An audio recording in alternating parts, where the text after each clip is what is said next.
Welcome to McPlum, simple solutions served daily. You begin by blocking in the noob shape so proportions read clearly.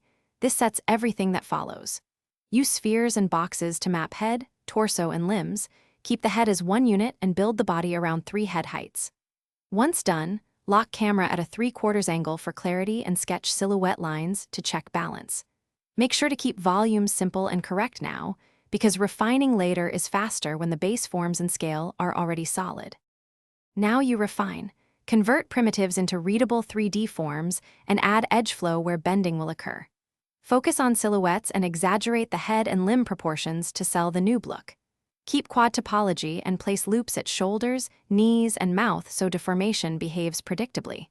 Once topology is stable, sculpt or smooth small volumes, cheeks, brow, simple finger blocks, and check in rotation to ensure proportions stay appealing from all angles before moving to UVs and texturing.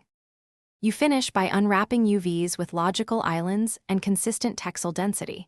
This prevents blur and wasted space. Then paint flat color blocks and quick cell shading to match the playful noob aesthetic and bake one normal map for crisp edges. Once textures are applied, rig basic joints or pose for renders. Export an FBX including materials and baked maps. If things go wrong, recheck UV seams and normals first. Incorrect normals or overlapping UVs are the usual culprits, and fix. Thanks for watching. Stay juicy and subscribe.